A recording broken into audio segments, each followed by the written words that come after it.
पंचायत का चुनाव लड़ोगे, प्रधानी का चुनाव लड़ोगे, क्षेत्र पंचायत का चुनाव लड़ोगे, तुम्हें जिताने का काम करेगा ये माता बहने सभी अल्पसंख्यक।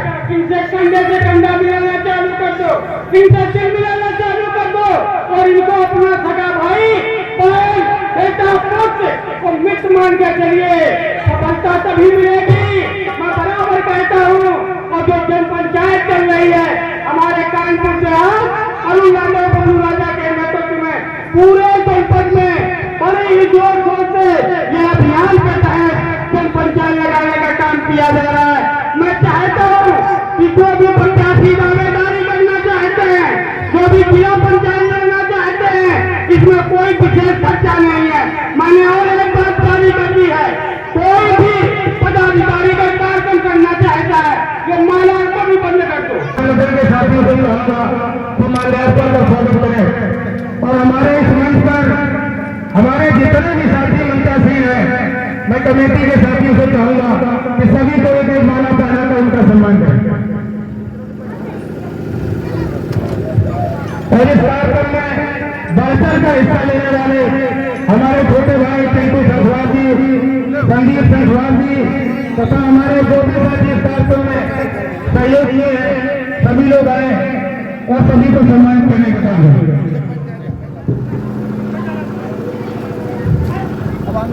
आज के इस कार्यक्रम में रनिया नगर पंचायत के सम्मानित चेयरमैन हमारे छोटे भाई रामकिशोर दिवाकर जी नेतृत्व में है, तो आए और रामकिशोर दिवाकर जी का माला पहनाकर स्वागत करें। काम करा दूसरा काम पड़ा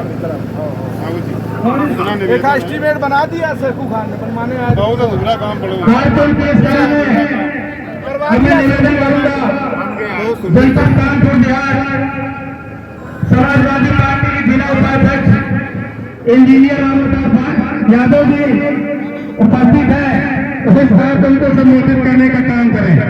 वो पाल में अंतर नहीं समझ में रखता है।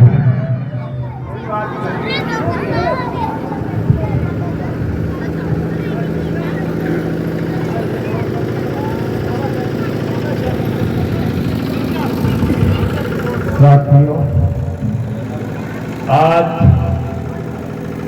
अकबरपुर रनिया के विधानसभा क्षेत्र के इस नबीपुर ग्राम में बड़े अथक परिश्रम के साथ बुद्ध विहार में आयोजन किया गया है।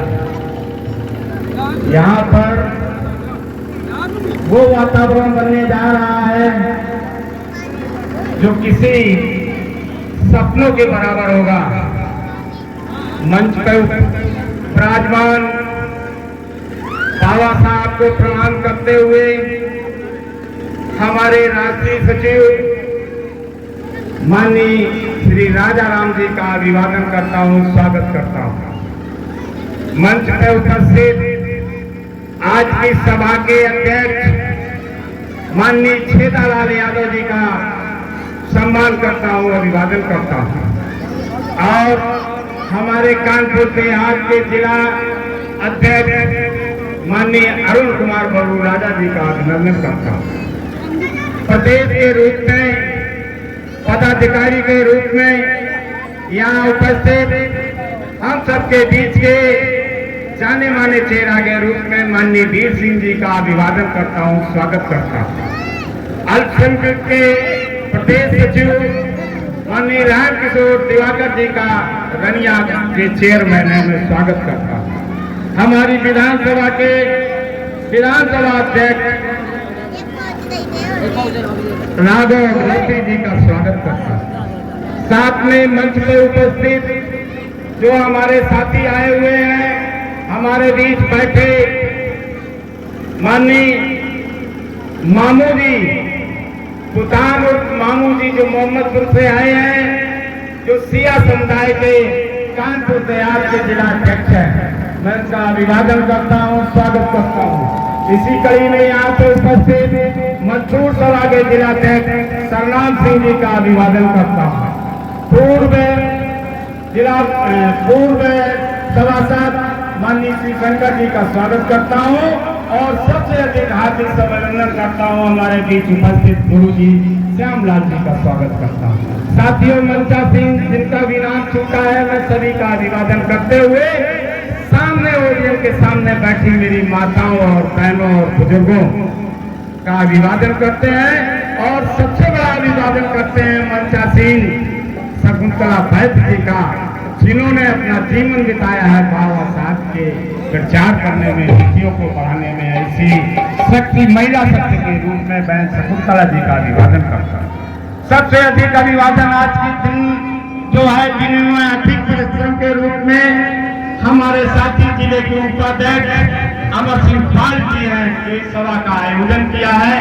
बड़ी खराब बात लगेगी, 80 हराओ देश बचाओ, कहने में बड़ा खोटा लग रहा।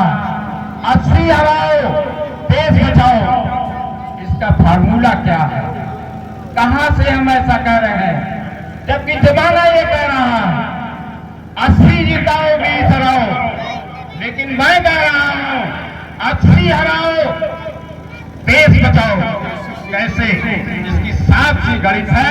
आज समय कम है, मैं इसको किसी दिन आपके सामने एक्सप्लेन करूंगा। इसी के साथ समय को ध्यान में रखते हुए मैं पुनः सभी का अभिनंदन करता हूं और एक बार जोरदार नारा लगा लो, बाबा साहब हमारी बहन मीरा गौतम भाई बाप अशोक कुमार गौतम अल्लाह का अभिनंदन करते हैं। बहुत बहुत धन्यवाद।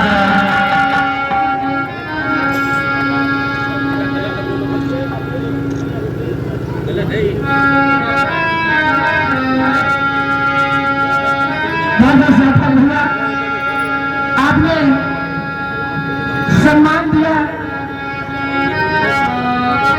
मैं आभार व्यक्त करती हूँ मोदी बाबा साहब का और माननीय से माननीय हमारे सांसद जी हमारे बीच में आए हैं। हर दिल पे राज करने वाले दिलों की धड़कन है वो, और मोदी बाबा साहब तथागत बुद्ध हमारे महापुरुषों के तहत गहन अध्ययन किया है आपने, हमारे सांसद जी ने बहुत अच्छा अध्ययन किया है, बहुत अच्छा स्वर्णवाणी के द्वारा वो अपनी सदियों से बाबा साहब अम्बेडकर महान थे, सदियों से बाबा साहब अम्बेडकर महान थे, हम सबकी जान थे, आज भी है और कल भी है।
उन्हें सिर्फ कागज पर और किताबों में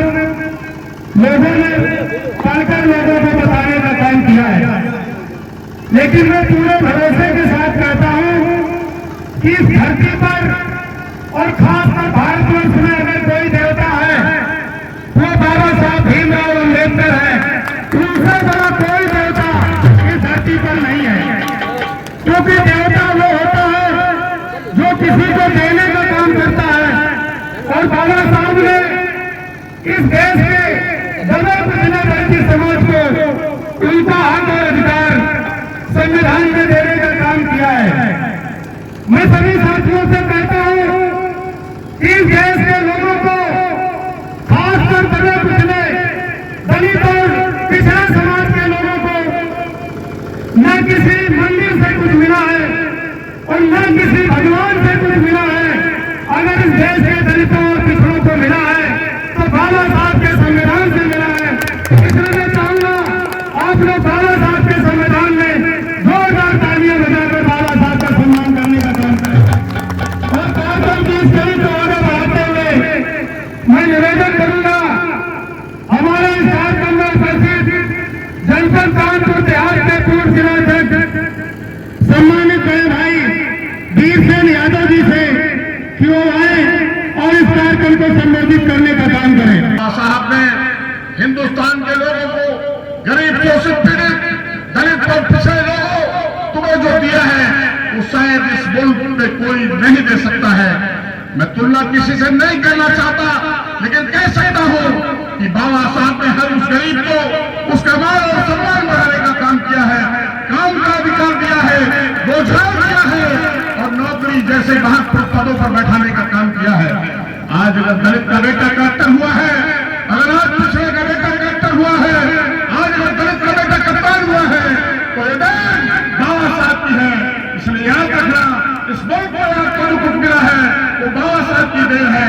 मैं ज्यादा समय नहीं लेना चाहता क्योंकि सब लोग आदरणीय पाल साहब को सुनना चाहते हैं। मैं बीच में बाधा भी नहीं बनना चाहता हूँ। आप सब नौजवान साथियों को एक बार पुनः स्वागत करते हुए, अपने महान बुजुर्गों को अभिनंदन करते हुए, अपनी माताओं के चरणों को प्रणाम करते हुए आपसे विदा लेना चाहता हूँ। धन्यवाद। जय हिंद, जय श्रीराम। कार्यक्रम की इस कड़ी को आगे बढ़ाते हुए निवेदन करूंगा, इस कड़ी को आगे बढ़ाते हुए अब मैं निवेदन करूंगा जनपद कानपुर देहात के समाजवादी पार्टी के सम्मानित जिलाध्यक्ष अरूप कुमार यादव और प्रभु राजा जी से बुलाएं और अपना संबोधन देने का काम करें। आदरणीय प्रभु राजा जी। समाजवादी पार्टी के निर्देश पर पीटीए कार्यक्रम के इस अवसर पर सबसे पहले मैं हम सबको संविधान देने वाले बाबा साहब डॉक्टर भीमराव अम्बेडकर साहब के चरणों में नमन करते हैं। आज के कार्यक्रम के अध्यक्ष बहुत सम्मानित आदरणीय श्री छेदालाल यादव जी, कार्यक्रम में पधारे हम सबके नेता समाजवादी पार्टी के राष्ट्रीय सचिव पूर्व सांसद आदरणीय राजा रामपाल जी, कार्यक्रम में उपस्थित हम सब नौजवानों के नेता पूर्व जिला अध्यक्ष आदरणीय वीरसेन यादव जी, हमारे साथी भाई शैलू सोनकर जी, भाई पारुल तिवारी जी, भाई शेखू खान जी, पिछड़ा प्रकोष्ठ के अध्यक्ष भाई शिव सिंह पाल जी और छात्र सभा के राष्ट्रीय सचिव, छात्र सभा के यूथ ब्रिगेड के रोहित विश्वकर्मा जी, भोगनीपुर विधानसभा के विधानसभा अध्यक्ष भाई नागौर रोत्री जी, आदरणीय प्रजापति जी, बबलू चौहान जी और हमारे समाजवादी पार्टी के जिले के उपाध्यक्ष आदरणीय इंजीनियर रामअवतार जी, मजदूर सभा के बहुत ही कर्मठ जुझारू साथी अध्यक्ष भाई सरनाम सिंह जी, आदरणीय भाई मामू जी, आदरणीय शिवशंकर जी और आदरणीय हमारे शिक्षक मास्टर साहब और इस कार्यक्रम के आयोजक समाजवादी पार्टी के उपाध्यक्ष भाई अमर सिंह पाल जी, रनिया से चेयरमैन रामकिशोर दिवाकर जी और बहुत इस बाबा साहब के इस कार्यक्रम स्थल में जो सबसे पहले कार्यक्रम के लिए हम लोगों को बुलाने का काम किया, भाई सुभाष संखवार जी, बबलू संखवार जी, हमारे गार्ड बाबू फौजी जी और जो हमारी बहन बाबा साहब के और हम सब लोगों के लिए संविधान से लेकर के देश की व्यवस्था को गाकर बताने का काम कर रही ऐसी हमारी बहन, उनको मैं सिर्फ हृदय से प्रणाम करता हूँ। उपस्थित सभी बुजुर्गों को, माताओं बहनों को हृदय से धन्यवाद देता हूँ और आभार व्यक्त करता हूँ। और आभार पुनः व्यक्त करता हूँ आदरणीय अपने साथी भाई अमर सिंह पाल जी का कि उन्होंने कल शाम के, परसों हम लोगों की शाम के बाद हुई, कल आकर 26 जनवरी व्यस्त रहने के बाद इतना सुंदर कार्यक्रम आयोजित किया, जिसके लिए मैं हृदय से उनका आभार व्यक्त करता हूँ, अभिनंदन करता हूँ। अध्यक्ष जी, आपने कहा कि कम समय में इस कार्यक्रम का आयोजन किया गया और वो कार्यक्रम हमने कराया है, तो मैं आपको कहना चाहूंगा कि इस कार्यक्रम को सजाने के लिए हमारे जिन भाइयों ने अथक प्रयास किया, हमें कुछ नहीं करना पड़ा। मैं बताना चाहूंगा इस कार्यक्रम को सजाने में हमारे छोटे भाई चिंटू गौतम जी, नीरज गौतम जी, अशोक गौतम जी, महेश पासवान जी, महेश पासवान जी, दीपू गौतम जी, प्रमोद गौतम जी, बेचेलाल गौतम जी, प्रिंस यादव जी, राजू दिवाकर जी, राजकुमार पाल विधायक जी, विपिन पाल जी, हमारा छोटा भाई आयुष पाल जी, देवराज गौतम जी तथा संजीव संखवार जी ने हमें यहाँ कुछ नहीं करने दिया। मैं आया तो इन साथियों ने कहा कि भैया बाबा साहब का कार्यक्रम है, आपने हमें बता दिया है, या पूरी व्यवस्था की जिम्मेदारी हमारी है, जो सामान यहाँ लगे आप केवल पहुंचा दें, हम सजाने का काम करेंगे। हमारे साथियों ने बढ़ चढ़ कर हिस्सा लिया है, इसलिए मैं इस मंच के माध्यम से बहुत बहुत धन्यवाद देता हूँ अपने साथियों को। और हमारा छोटा भाई जो प्रिंस यादव है, वो 3 दिन से हमारे साथ था और वो कह रहा है इसलिए मैं सभी साथियों को अपनी तरफ से और इस मंच के माध्यम से समाजवादी पार्टी की तरफ से बहुत बहुत धन्यवाद देता हूं और इतना कहना चाहता हूं कि साथियों, तुम्हें जब भी जरूरत पड़ेगी तो समाजवादी पार्टी के जो साथी इस मंच पर बैठे हैं, इनकी जिम्मेदारी है और सबसे ज्यादा जिम्मेदारी हमारी है। तुम्हारे सुख दुख में इन्हें लाकर तुम्हारा सहयोग कराने का काम हम करेंगे। इन्हीं के साथ आप सबको बहुत बहुत धन्यवाद।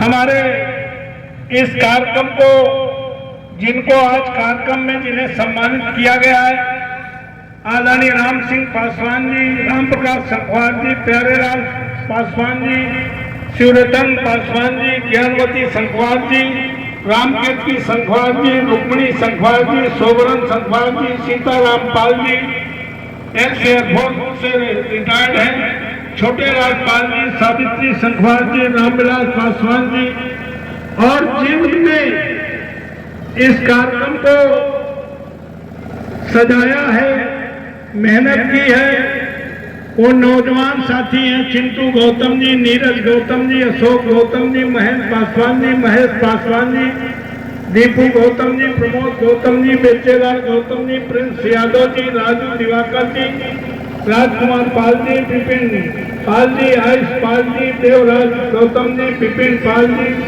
संदीप संखवार जी, और इस कार्यक्रम के मुख्य आयोजक हमारे छोटे भाई समाजवादी पार्टी के जिले के उपाध्यक्ष आदरणीय अमर सिंह पाल जी, इस कार्यक्रम में बाबा साहब की गीतों से, बाबा साहब के संघर्षों को जो दिन रात प्रत्येक कार्यक्रम में अपनी वाणी से लोगों को जागरूक करने का काम कर रही हैं। हमारी बहन आदरणीय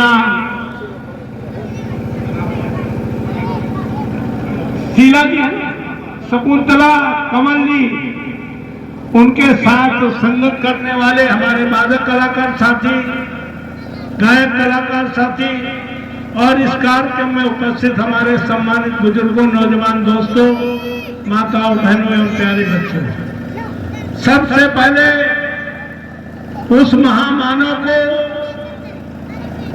जिसने बेजुबानों को जुबान, दलितों को सम्मान, भारत को संविधान देने वाले बाबा साहब अम्बेडकर के चरणों में श्रद्धा सुमन अर्पित करते हुए आज इस कार्यक्रम में मंच की ओर से सामने बैठे सभी साथियों का मैं पीडीए पंचायत में आप सभी का हार्दिक स्वागत करता हूं, वंदन करता हूं, अभिनंदन करता हूं। और बाबा साहब के बारे में, उनके संघर्षों के बारे में, पीडीए के बारे में बहुत सारे साथियों ने अपनी बात रखने का काम किया है। हम इतना ही कह सकते हैं कि इस देश में लोग द्वापर की बात करते हैं, त्रेता की बात करते हैं, सतयुग की बात करते हैं, इन तीनों वर्तमान में कलयुग की बात करते हैं। इन तीनों युगों में जो समानता का अधिकार जो कोई महामानव, कोई भगवान नहीं दिला पाया, 26 नवंबर 1949 को बाबा साहब अम्बेडकर ने एक वोट का राइट देकर प्रधान से लेकर प्रधानमंत्री बनने और बनाने का अधिकार देकर समूची धरती पर, भारत की धरती पर स्वर्णिम युग की शुरुआत करने का काम किया। संक्षेप में हम कह सकते हैं कि इस देश में अगर डॉक्टर अम्बेडकर नहीं पैदा हुए होते तो आप हमें दो बार एमपी बना चुके हैं, एमएलए हम बन चुके हैं। ये एमपी एमएलए बनना तो बड़ी बात थी, हम प्रधान बनने का सपना भी नहीं देख सकते थे। अब आप लोग सोचते हो कि बाबा साहब ने ऐसा क्या कर दिया जो हम प्रधान बनने का सपना नहीं देख सकते थे। बाबा साहब अम्बेडकर ने संविधान सभा में अपनी बात रखी तो यहाँ के तथाकथित बुद्धिमान लोगों ने कहा बाबा साहब हमारे सामने सबसे बड़ी चुनौती है। चूंकि अंग्रेजों ने कहा कि हमने 250 बरस राज तो इसलिए किया कि हम काबिल थे, तुम नाकाबिल हो। तो यहाँ के लोगों ने कहा कि भाई हमारे सामने बड़ी चुनौती काबिलियत की है। बाबा साहब काबिल लोग वोट डाले, काबिल लोग देश चलावें, तो इसके बारे में नियम तय हो जाए, आय तय हो जाए। तो बाबा साहब के सामने 3 शर्तें रखी गई। कौन काबिल होते हैं आज की तारीख में 75 साल बाद भी? उन्होंने कहा वोट डालने का अधिकार उनको हो जो कम से कम बीए पास हो, यानी जो सबसे ज्यादा पढ़ा लिखा हो। बाबा साहब ने सोचा हमारे समाज को तो पढ़ने का अधिकार नहीं है, अगर ये नियम पास हो गया तो फिर हमारा समाज प्रधान बनने का सपना भी नहीं देख पाएगा। बाबा साहब ने इस शर्त को नहीं माना। दूसरी शर्त बाबा साहब के सामने रखी गई, वोट देने का अधिकार उनको हो जिनके पास कम से कम 200 बीघा जमीन हो, यानी जमींदार हो। बाबा साहब ने अपने समाज की ओर नजर घुमाई। उन्होंने कहा हमारा समाज तो भूमिहीन है, अगर ये भी नियम पास हो गया तो फिर कोई प्रधान बनने का सपना नहीं देख पाएगा। बाबा साहब ने इस बात को भी नहीं माना। तो तीसरी शर्त बाबा साहब अम्बेडकर के सामने रखी गई कि वोट देने का अधिकार उनको हो जो मिल मालिक हो, फैक्ट्री मालिक हो। बाबा साहब ने कहा फैक्ट्री और मिल तो दूर, हमारे यहाँ तो चकिया मशीन तक नहीं है, कठिया मशीन नहीं है। ये भी नियम अगर पास हो गया तो फिर कोई आदमी हमारे समाज का प्रधान बनने का सपना। इन तीनों शर्तें मानने के पीछे अगर बाबा साहब अम्बेडकर कहते कि हमें देश का प्रधानमंत्री बना दो, हम तीनों तीनों शर्तें मान लेंगे, बाबा साहब अम्बेडकर तो प्रधानमंत्री बन जाते, लेकिन फिर कोई दलित पिछड़े समाज का आदमी प्रधान बनने का सपना नहीं देख पाता। बाबा साहब कहते हमें इतना पैसा दे दो कम इस देश के नंबर 1 के अमीर आदमी बन जाए। बाबा साहब तो अमीर बन जाते हैं, लेकिन फिर दलित समाज पिछड़े समाज का एक भी आदमी प्रधान बनने का सपना नहीं देख सकता था। जो बाबा साहब पैसे से नहीं बिके, पद से नहीं बिके, किसी के सामने झुके नहीं, आज उनके दिए हुए उस वोट के अधिकार की कीमत न समझने के कारण हम उसको पंचायत चुनाव में किस तरह से बेचने का काम करते हैं, बाकी विधानसभा और पार्लियामेंट के चुनाव में भी जगमगाने का काम करते हैं। हम पूछना चाहते हैं, आज अगर बाबा साहब बिक गए होते तो क्या फिर हमें आपको बिकने का नंबर आता? फिर कोई नेल्सन मंडेला भारत में पैदा होता, साउथ अफ्रीका की तरह, जो कि जहां पर काले लोगों को वोट का अधिकार नहीं था, फिर कोई भारत में नेल्सन मंडेला पैदा होता, 30 साल जेल में रहता, फिर वोट का अधिकार दिलाने का काम करता। तो मैं ये बात इसलिए बता रहा हूं कि बाबा साहब अम्बेडकर ने कहा था कि ये कारवां में बड़ी मुश्किल से यहां तक लेके आया हूं। मेरे चाहने वाले, मेरे मानने वाले इस कारवां को आगे न ले जाए कोई बात नहीं, लेकिन इसको पीछे ढकेलने का काम ना करें। आज जो हालात हैं, और बाबा साहब ने यह भी कहा था संविधान सौंपते समय कि किसी देश का संविधान कितना अच्छा क्यों न हो, कानून कितना अच्छा क्यों न हो, अगर लागू करने वाले की नीयत नहीं ठीक होगी तो संविधान बेकार साबित होगा। आज 75 साल आजादी के बाद जिस तरह संविधान को तोड़ने की कोशिश 2024 में की गई, 400 पार का नारा दे करके संविधान बदलने की चेतावनी दी गई, उस चेतावनी को अगर किसी ने ठीक से धरती पर उतारने का काम किया है, इस तानाशाही सरकार को रोकने का काम किया है, तो इंडिया गठबंधन और उत्तर प्रदेश में अखिलेश यादव और राहुल गांधी ने रोकने का काम किया है। अगर ये लोग संविधान को बचाने के लिए धरती पर जमीन पर उतरने का काम ना करते और 400 पार हो जाता, तो अभी तो एक देश, एक चुनाव की बात हो रही है, फिर अगले ही चरण में एक देश एक राजा की बात होने लगती, संविधान बदल दिया जाता। ये साथियों, खतरा खत्म नहीं हुआ है, अभी तो खतरा रुका है। इसलिए साथियों, इस समय पूरे देश में जिस तरह से संवैधानिक संस्थाओं का दुरुपयोग कर करके नेताओं के खिलाफ जांच करा करके उनको तोड़ने की कोशिश की जा रही है, जिस तरह से पैसे के बल पर सत्ता में काबिज रहने की कोशिश की जा रही है, ये दलितों और पिछड़ों, अक़लियत और सर्वहारा वर्ग के लोगों की जिम्मेदारी है कि संविधान को बचाने के लिए, लोकतंत्र की रक्षा के लिए अब हमें डरना नहीं है, अब हमें बटना नहीं है, हमें डट कर मुकाबला करके बाबा साहब अम्बेडकर के संविधान को बचाने के लिए पीडीए में शामिल होकर के हमें आने वाले समय में तानाशाही ताकतों को मुंह तोड़ जवाब देने का काम करना है। इसलिए हमारे नेता ने यह आदेश दिया कि जो खतरा है, जिस तरह से पार्लियामेंट के अंदर इस देश के गृह मंत्री ने बाबा साहब अम्बेडकर का अपमान करने का काम किया है, 2024 से पहले संविधान बदलने के लिए घोषणा करने का काम किया है, अब तो दलितों, पिछड़ों, अक़लियत और संविधान को मानने वालों लोगों से मेरी विनती है कि पूरा देश बिक चुका है, कुछ बचा नहीं है। आरक्षण 10 सालों में 1% भी कई भर्तियां नहीं हुई, सारे संवैधानिक संस्थाओं में प्राइवेट लोगों को बैठाने का काम किया गया है। ये दलित समाज के लोग जो IAS IPS बनते चले आ रहे थे, ये इतिहास में रहेंगे। अगर ये ना संभले तो कभी कहोगे कि हमारे भी समाज का आदमी IAS होता था, IPS होता था, क्योंकि इन 10 सालों में कोई IAS IPS की भर्ती दलित और पिछड़े समाज में नहीं हुई है। इसलिए आप लोग से निवेदन करने आए हैं कि हमारे नेता ने दिल बड़ा किया है, अब समाजवादी पार्टी वो समाजवादी पार्टी नहीं है।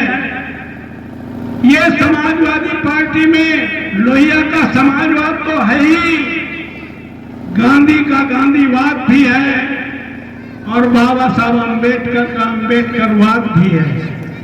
ये तीनों वाद जो है, जो मानवता की बहाली के लिए जिन लोगों ने संघर्ष करने का काम किया है, इसी उद्देश्य को लेकर के मनभेद अलग रहे होंगे, मतभेद नहीं थे। अब इस समय संकट का दौर है। आने वाला 27 का चुनाव या जो भी जब चुनाव आ जाए, इसमें हमें बैठने के बजाय, डरने के बजाय डटने की आवश्यकता है। इसलिए मैं समाजवादी पार्टी के उन नेताओं से कहना चाहता हूं, नेता ने दिल बड़ा किया है, नेता ने इशारा किया है, आप भी दिल बड़ा कर लो। जिन लोगों ने हमें वोट दिया हो ना दिया हो, उनको दोनों बाहें फैलाकर गले लगाने का काम करो। ये काम अगर समाजवादी पार्टी के लोगों ने, कार्यकर्ताओं ने करने का काम किया, जो लोग परिस्थिति पर संविधान को खतरे को देखकर, बाबा साहब के अपमान को लेकर, देश को बचाने के लिए जो लोग आपके साथ आना चाहते हैं, साइकिल में चढ़ चुके हैं, इंडिया गठबंधन में वोट दे चुके हैं, वो पार्टी के सारे कार्यकर्ताओं नेताओं की जिम्मेदारी है कि उनको साइकिल की गद्दी से उतरने न दें। उनकी रक्षा के लिए, उनके सम्मान के लिए, बाबा साहब के संविधान के लिए उनको अपने साथ पीटीए में जोड़ने का काम अगर कर लिया तो 27 हमारा तो ही होगा ही। आने वाला जो भी देश का चुनाव होगा वो भी उत्तर प्रदेश से होगा। उत्तर प्रदेश में हमारे नेता से बड़ा कोई नेता नहीं होगा। इसलिए दिल बड़ा करने की आवश्यकता है। छोटे दिल से काम नहीं चलेगा। इसलिए हमने पहले भी कहा था अध्यक्ष जी से कि जो भी पीटीए की मीटिंगें लगे वो बाबा साहब अम्बेडकर की प्रतिमा के पास, बाग के पास लगनी चाहिए, ताकि हम बाबा साहब के बारे में लोगों को अवेयर कर सकें। अब इस समय बैठने की जरूरत नहीं है कि कोई इधर चला गया, कोई उधर चला गया, कोई इधर चला गया। इस समय एकजुट होकर के केवल एक लक्ष्य होना चाहिए, वो बाबा साहब अम्बेडकर का सम्मान से दिया हुआ वो संविधान जो हमें सब तरह की आजादी देने का काम करता है। आओ हम मिलकर के आज संकल्प लें। चूंकि कल ही 26 जनवरी थी, 26 जनवरी में बाबा साहब का संविधान लागू हुआ था। हम संकल्प लें बाबा साहब के संविधान को बचाने के लिए केवल वोट ही नहीं देंगे।